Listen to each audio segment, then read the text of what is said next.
On the morning of October 25, 1944, in the waters east of the Philippine island of Samar, a small group of American escort carriers, destroyers, and destroyer escorts found themselves facing the impossible.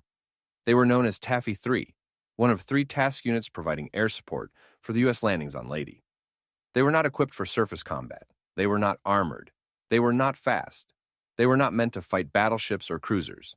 Their mission was simple: launch airplanes, provide close air support, attack submarines, spot enemy movements, escort transport ships. These were the smallest carriers in the U.S. Navy. Slow, thin-skinned, and lightly armed. Yet on that morning, they found themselves staring at the largest group of capital ships Japan would deploy in the entire Pacific War. It was not a battle they were expected to survive, but they fought anyway. Historians would later call this moment one of the greatest displays of courage in the history of the United States Navy. This is the story of how destroyers charged battleships, pilots attacked without ammunition, escort carriers dodged armor-piercing shells the size of torpedoes, and a handful of small ships turned back an entire Japanese fleet. The strategic context: the Battle of Leyte Gulf. The Battle off Samar was part of a much larger event, the Battle of Leyte Gulf, the largest naval battle in recorded history. Japan's plan was desperate but bold: lure the main American fleet away, send a powerful surface force through the central Philippines, fall upon the U.S. landing forces, destroy the beachhead, annihilate the transports, crush the invasion at its root. This central Japanese force was commanded by Vice Admiral Takeo Kurita, a veteran officer commanding battleships, heavy cruisers, light cruisers, and destroyers. Among his fleet were Yamato, the largest battleship ever built, Nagato, Kongo, Haruna, 10 heavy cruisers, multiple light cruisers, and destroyers. The American fleet guarding the beachhead was thin. Most of the heavy unit's Essex carriers, fast battleships, and cruisers were drawn away by a Japanese decoy force to the north. All that remained near Leyte were the 3 units of escort carriers: Taffy 1, Taffy 2, and Taffy 3. They were never intended to face a major fleet. They were support units, not strike groups. But fate selected Taffy 3 as the only thing standing between Kurita's force and the unprotected U.S. landing force at Leyte Gulf. The Taffy 3, small ships with an impossible task. Taffy 3 consisted of 6 escort carriers: USS Fanshawe Bay, flagship, USS St. Lo, USS White Plains, USS Kalinin Bay, USS Kitkan Bay, USS Gambier Bay. These jeep carriers operated aircraft, but were slow barely 18 knots and totally unsuited for taking hits. Their defensive guns were limited to a few 5-inch guns, 40mm and 20mm anti-aircraft guns. Most of their planes were outfitted for ground attack, anti-submarine patrol, reconnaissance, not anti-ship combat. 3 destroyers: USS Johnston, USS Howell, USS Heermann. Fast, brave, but lightly armored. Each carried 5 5-inch guns and 10 torpedo tubes.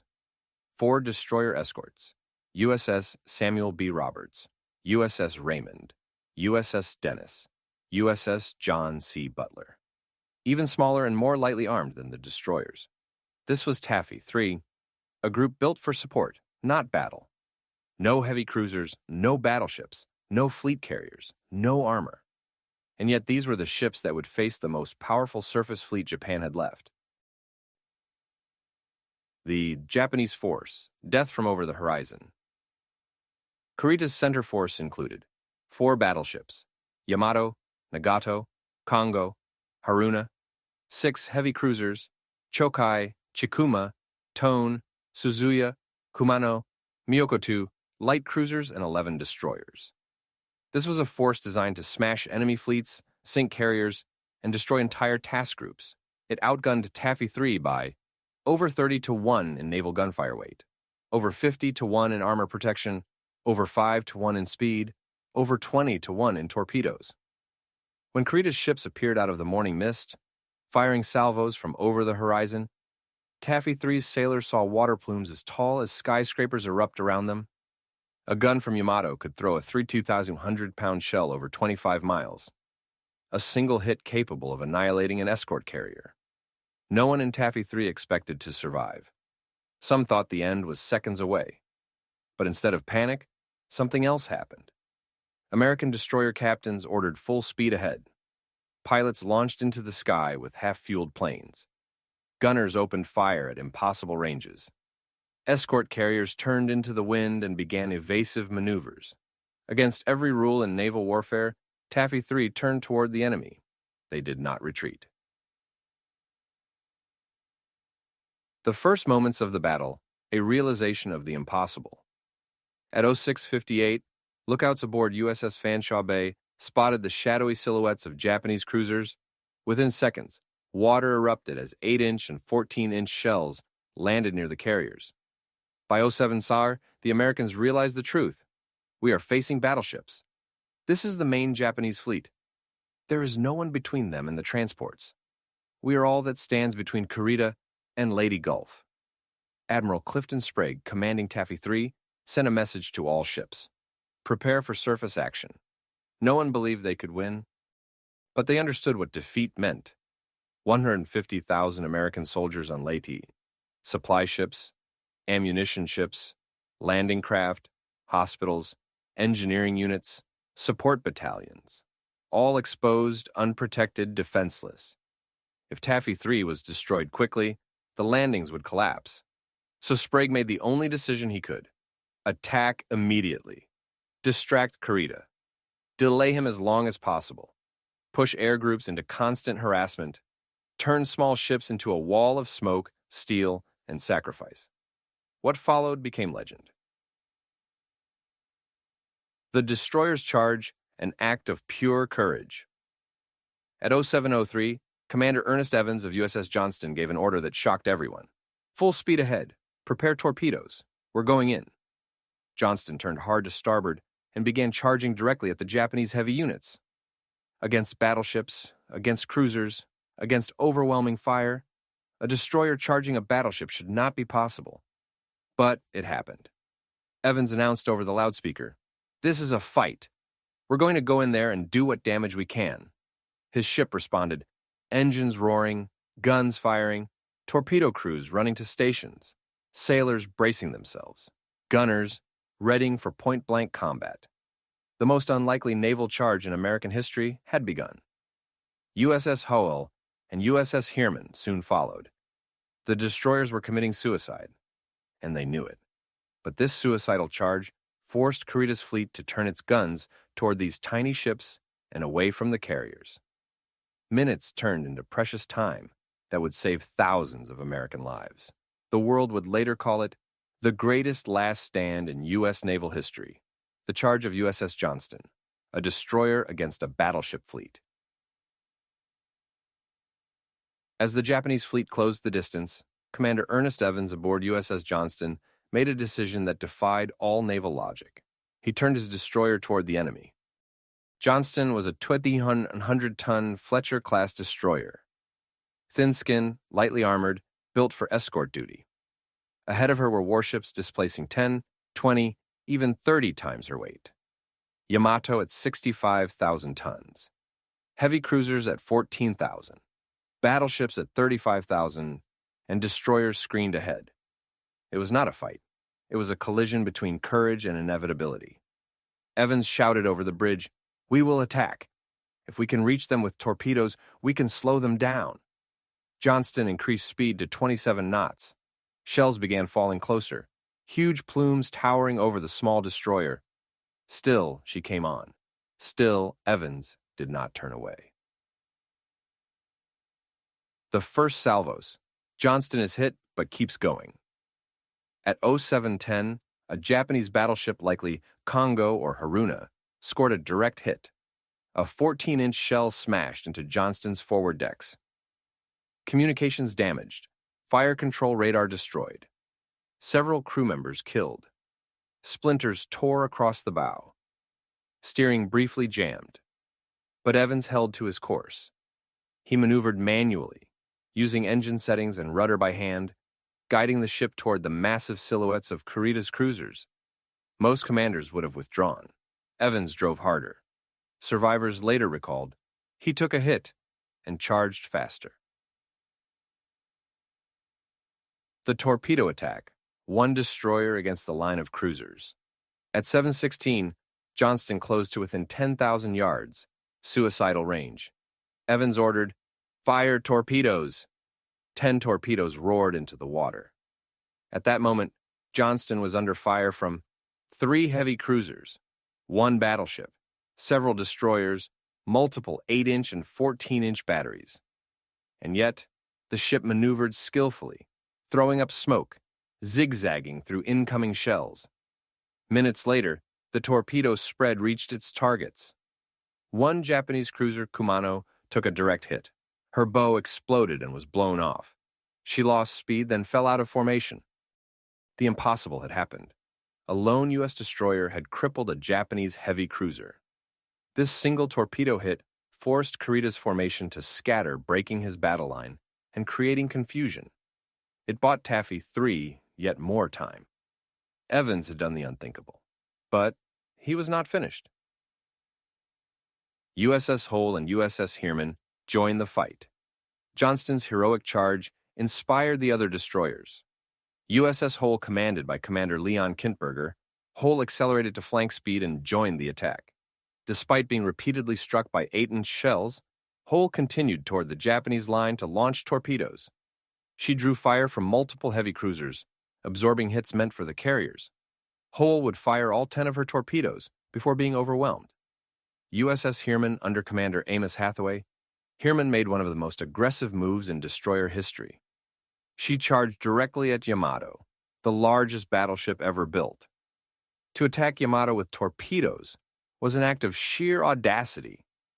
The great battleship turned to avoid the torpedo spread, removing herself from the engagement for critical minutes.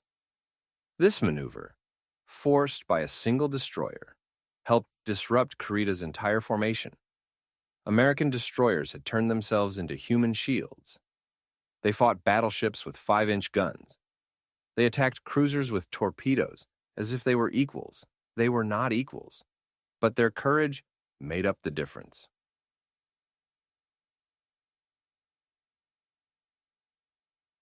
The escort carriers under fire, a desperate retreat. While the destroyers attacked, the escort carriers executed every scrap of evasive capability they had. But they were 12-knot ships facing battleships firing at 20,000 yards. USS Gambier Bay was soon targeted by Chikuma and Chokai. Her thin armor was no match for 8-inch shells. Steering damaged, fire breaking out, hits tearing through her flight deck, speed dropping, planes struggling to take off. She returned fire with her 5-inch gun, a gesture of bravery more than effectiveness, but she could not outrun the cruisers. Gambier Bay became the only U.S. carrier sunk by naval gunfire in the entire Pacific War. She fought until fire consumed her engines and water poured over her decks. Her loss shook Taffy 3 deeply, but her sacrifice had bought more time. The air group's launch. No ammunition, no choice. Pilots aboard the 6 carriers launched into skies filled with smoke and chaos. Many aircraft were loaded only with depth charges, armed with machine guns, carrying no armor-piercing bombs, launched with half fuel, sent into battle with whatever they had. Yet they still attacked. Pilots dove on Japanese cruisers with nothing but empty guns, trying to distract gunners and disrupt formations. Others used depth charges, utterly unsuited for anti-ship combat, because they had no alternatives. Again and again, American pilots made mock runs to force Japanese ships into evasive turns. One pilot, out of ammunition entirely, flew repeated feint attacks on a cruiser until the Japanese gunners began wasting shells firing at him. Another pilot radioed, "I'm making a run with nothing. I'll try to drop the gas tank on them." Aerial harassment prevented Kurita from forming a proper battle line. It forced Japanese ships to turn, maneuver, and lose time. And at Samar, time was everything. The smokescreen. Taffy 3 disappears into the mist. Admiral Sprague ordered destroyers to lay smoke. Smoke screens were normally meant to hide battleships or cruisers. But here, small destroyers covered escort carriers from battleships firing 14-inch and 18-inch shells. The wall of smoke became the single most effective defensive measure in the battle's early stages. Japanese gunners lost target lock. Rangefinders struggled through the haze. Fire control radars were disrupted. Sprague later wrote, "The destroyers saved us. Without that smoke, none of us would have survived the first hour. The smoke bought minutes. Minutes bought more air launches. Air launches bought more pressure on Kurita. Everything fed into everything else. It was the most unlikely defensive network the U.S. Navy had ever assembled." The heroic stand of USS Samuel B. Roberts, the tin can that charged like a cruiser. USS Samuel B. Roberts was a destroyer escort, smaller than a destroyer, barely armored, with only 1,200 horsepower and 3 5-inch guns. She should never have been anywhere near a fleet engagement, yet she became one of the most fearless ships to fight at Samar. Roberts accelerated to 28 knots, far beyond her design limit, shaking violently as boilers pushed to extremes. Her captain, Lieutenant CMDR Robert Copeland, announced calmly, "We are going in. We will engage at point-blank range." Roberts targeted heavy cruiser Chokai. She fired more than 600 shells in 1 hour, a staggering rate of fire for such a small ship. Her gunners achieved repeated hits on Chokai's superstructure, starting fires and knocking out gun positions. Then, Roberts closed to within 5,000 yards, almost suicidal range, and fired her torpedoes. When Chokai turned away, Roberts turned broadside and continued firing as fast as her loaders could work. A heavy cruiser finally struck Roberts amidships. She lost boilers, then steering. Her decks were shattered, her sides torn open. She fought until she could fight no more. Her crew abandoned ship only after she could no longer float. Survivors called her the destroyer escort that fought like a battleship. The confusion in Kurita's fleet, courage creates chaos. The chaos caused by the American counterattacks was enormous. Kurita's ships lost formation, misread positions, fired on each other, maneuvered in panic to avoid torpedoes, slowed down, turned away from the carriers, wasted ammunition, overestimated American strength. More than once, Japanese commanders believed they were fighting fleet carriers and heavy cruisers, not escort carriers and destroyers. Smoke, air attacks, torpedoes, and the sheer audacity of U.S. ships made the Japanese think they had run into a major American fleet. In that confusion, the Americans found hope. In that hesitation, they found survival. The battle reaches its fury. By 8:00 in the morning, the battle off Samar had become a maelstrom of chaos, courage, and carnage. Japanese shells were falling like rain. Torpedo wakes crisscrossed the water. American destroyers maneuvered wildly inside a storm of fire they were never meant to face. The sky filled with smoke, flames rising from wrecked ships. Yet still Taffy 3 fought on. In every direction, the sight was the same. Carriers fleeing at flank speed, destroyers charging forward, aircraft diving and harassing, explosions rocking the sea, towering geysers from 14-inch salvos, escorts firing point blank, men refusing to abandon positions. The U.S. Navy had never faced anything like this, and would never again. Wes Hull's last fight, a destroyer, absorbs the fury of a fleet.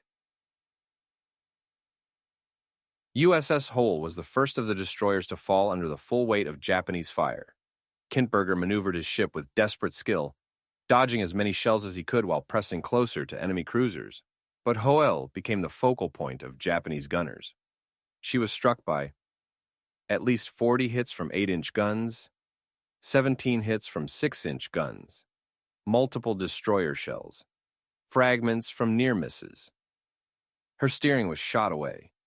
Engines faltered, flooding worsened. Fires tore through compartments. Still she fought. Her 5-inch guns fired until 2 were destroyed, and their crews wiped out. Hull's torpedo attack forced 2 Japanese cruisers to scatter. Another delay that Taffy 3 desperately needed.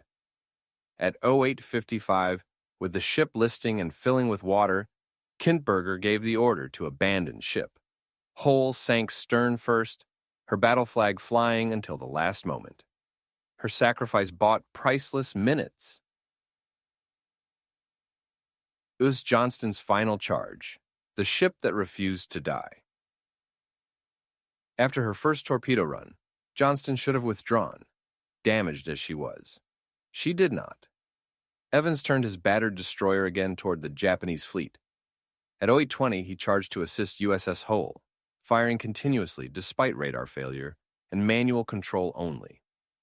At 08:40, Johnston engaged a formation of Japanese destroyers, inflicting damage and disrupting their approach. At 09:30, she attacked Chikuma again, firing until her ammunition nearly ran out. Her speed dropped. Her helm was half functional. Her decks were shredded, but Evans refused to stop. At 09:45, a shell destroyed the bridge. Evans took command from the stern, shouting orders aft. He fought his ship to the very end. By 10:10, Johnston was dead in the water. Evans gave the order, "Abandon ship." Survivors recalled seeing him helping wounded sailors until the waves swallowed him. He received the Medal of Honor posthumously. One survivor said, "He was the bravest man I ever knew. He charged battleships with a destroyer, and we followed him." The escort carriers struggle under a storm of steel. While the destroyers fought at close range, the escort carriers came under intense bombardment. USS Kalinin Bay was hit multiple times. 8-inch cruiser shells, armor-piercing rounds, near misses that ripped open her sides, and behind her, the sea was turning to flame. Kalinin Bay's 5-inch gun crew did something no escort carrier had ever attempted. They opened fire on Japanese cruisers. Their 5-inch rounds struck Chikuma repeatedly, damaging her guns and igniting small fires. A slow, thin-skinned escort carrier was firing at a heavy cruiser and hitting her. That should never happen. But at Samar, everything impossible happened. USS White Plains fought back as well. Her aircraft and 5-inch gun contributed to the damage that eventually forced Suzuya to withdraw. USS St. Lo barely avoided torpedoes and maneuvered through shell fire with astonishing luck. The escort carriers were not defenseless, but they were never designed to withstand what they endured that day. And still, they pressed on. The sacrifice of USS Samuel B. Roberts, a tin can that stood tall. Among all the heroism at Samar, one ship stands apart. USS Samuel B. Roberts, the destroyer escort that fought like a battleship. Roberts closed to within 300 yards of Chokai and Chikuma, firing so rapidly that Japanese spotters believed she was a heavy cruiser. Her fire was so accurate that she disabled Chikuma's forward turret. Roberts fought against 3 heavy cruisers with almost no armor, using 3 5-inch guns, pushed to speeds beyond her limit, under continuous fire, while protecting the fleeing carriers. Finally, a barrage of shells hit her. A direct hit flooded engineering. Another crippled her steering.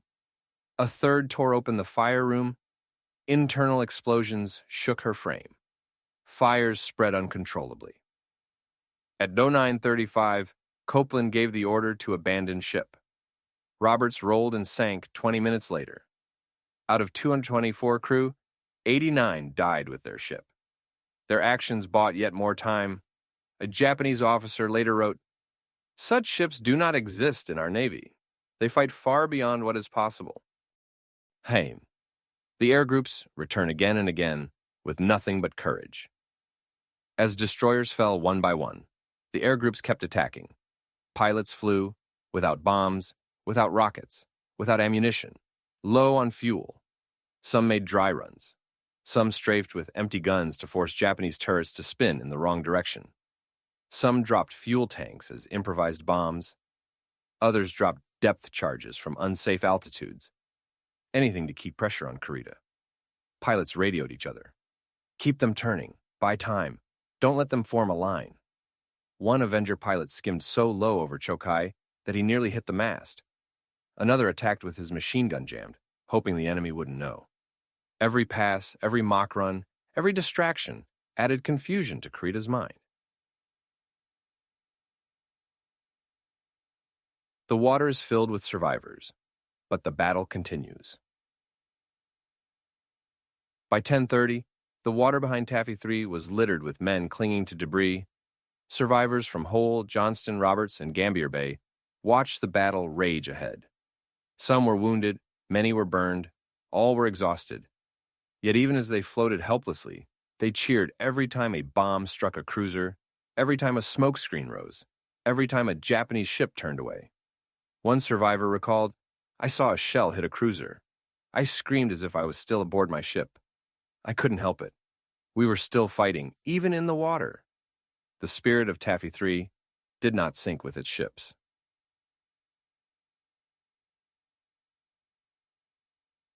The limit of Japanese firepower, why Kurita could not finish the job. Despite overwhelming strength, Kurita's fleet faced severe problems. Poor communication, lack of air cover, harassment from American planes, smoke-reducing visibility, torpedo attacks breaking formation, fear of American submarines, fear of American fleet carriers nearby, chaotic information reports, concern about fuel, uncertainty about U.S. reinforcements, confusion about targets, misunderstood intelligence. Japanese gunners were frustrated. Their fire was uncoordinated. Their formations were disorganized. Their commanders hesitated. They had expected to crush weak American units easily. Instead, they were bleeding time, ammunition, and lives.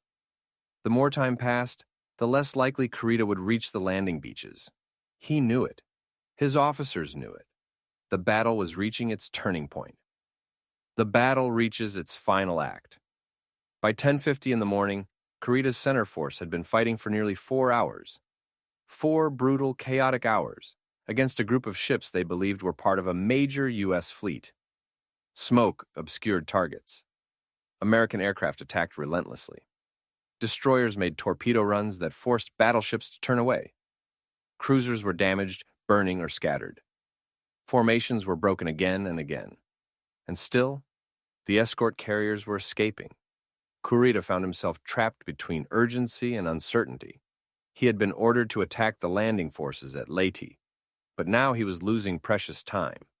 His ships were disorganized. He could not see the American fleet clearly. He believed stronger U.S. forces were just over the horizon. And most of all, he still had no idea that he was fighting nothing more than escort carriers and destroyer escorts. The courage of Taffy 3 had created the illusion of a much larger fleet. Kurita's confusion, the great misinterpretation. What exactly went through Kurita's mind has been debated by historians for decades, but several factors likely influenced his decision. 1. False intelligence. Survivors from U.S. ships reported that Japanese spotters mistakenly identified escort carriers as fleet carriers. 2. American air attacks. Even unarmed mock attacks gave the impression that a large air wing was inbound. 3. Torpedo runs. Repeated aggressive torpedo attacks suggested the presence of more destroyers. 4. Smoke screens. Dense clouds created the illusion of more ships hiding behind them. 5. Fear of U.S. fast carriers. Kurita believed Task Force 38 could arrive at any moment. 6. Heavy losses. His cruisers were damaged, Chokai was burning, Chikuma was crippled, Suzuya was later lost to internal explosions. 7. Ammunition expenditure. His heavy guns were running low. All of this created a single overwhelming impression. The Americans were not retreating. They were fighting like a major fleet. They were protecting something behind them. In reality, Taffy 3 was alone, but their bravery made it impossible for Kurita to believe that. The turning point, when the Japanese advance slows. As the American carriers continued turning east, they reached rain squalls, natural curtains of weather that hid them from view. Sprague masterfully used this weather as an improvised shield. Inside these squalls, aircraft refueled, crews rearmed with whatever was available, wounded received treatment, decks were cleared of debris, fires were extinguished, new smoke screens were prepared. To Kurita, the carriers simply disappeared. His ships slowed to avoid torpedoes. His formation dissolved into smaller groups. His destroyers struggled to keep up. Every mile gained cost him minutes he could not afford. And then came the final blow. The crippled Japanese cruisers, delay and confusion. Chikuma, severely damaged by air attacks, fell behind the formation. Destroyers trying to protect her became entangled in evasive maneuvers. Suzuya suffered an internal ammunition explosion after near misses from U.S. bombs. Chokai, badly damaged by 5-inch fire and torpedoes, was later abandoned and sunk.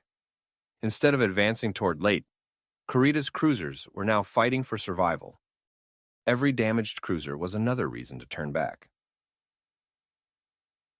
The moment of decision, Kurita withdraws. Shortly after 11 a.m., Kurita made the fateful decision. He ordered his battleships and cruisers to break off the attack. His flagship Yamato turned away first, followed by the remaining battleships. This was the moment that saved the American landings at Leyte. Had Kurita pressed forward even one more hour, he would have reached transports, supply ships, hospital ships, landing craft, thousands of troops with minimal defenses. But he was convinced he was facing something far larger, and so he withdrew. The greatest naval force Japan could muster had been turned back by a group of escort carriers and tin can destroyers. It was one of the most improbable victories in naval warfare. The aftermath for Taffy. 3 survivors and loss. The ocean behind the carriers was filled with survivors pleading for rescue, but rescue ships could not approach immediately. The waters were still dangerous. Japanese aircraft and submarines lingered. Some survivors would wait for hours, others waited overnight. Sharks circled the wounded. Oil and debris covered the waves. Burned men clung to floating wreckage. Many prayed. Some sang to keep each other awake. A sailor from USS Hull said, "We fought battleships with a destroyer, and we won. I just hope someone comes for us." Rescue came slowly, but it came. The bravery of these men survived long after their ships sank. Admiral Sprague's report, a testament to heroism. Admiral Clifton Sprague sent a simple message to Fleet Command. The courage of my men can never be surpassed. His report remains one of the most moving documents in U.S. naval history. He described the battle as a fight against impossible odds, the greatest display of bravery I have ever witnessed, a testament to the American sailor, a moment that will echo forever in naval history. He nominated multiple officers and men for the Medal of Honor. Many would receive it, including Commander Ernest Evans of USS Johnston, the first Native American naval officer to receive the award. The legacy, the last stand that changed the Pacific War. The battle off Samar became more than a naval engagement. It became a symbol of American courage, a lesson in leadership, a case study in tactical improvisation, a turning point in the Pacific War, a battle where the impossible was achieved. Historians still marvel at it. Naval academies still teach it. Sailors still speak of it with reverence and pride. Taffy 3 was never meant to stand against battleships. But they did. They were never meant to survive, but enough of them did. They were never meant to turn back a fleet, but they did. The final word, the day. Small ships stood like giants. In the end, the last stand of the U.S. Navy at Samar was not about technology or firepower or fleet composition. It was about courage, duty, leadership, sacrifice, and the refusal to yield destroyers-charged battleships. Pilots attacked with empty guns. Escort carriers fought cruisers. Men risked everything to defend soldiers they would never meet. Against all odds, against all logic, against all expectation, they won. Taffy 3 did not just make a stand. They made history. They saved a fleet. They saved an invasion. They saved the Philippines. They saved tens of thousands of lives. On that morning, small ships fought like giants, and the world has never forgotten.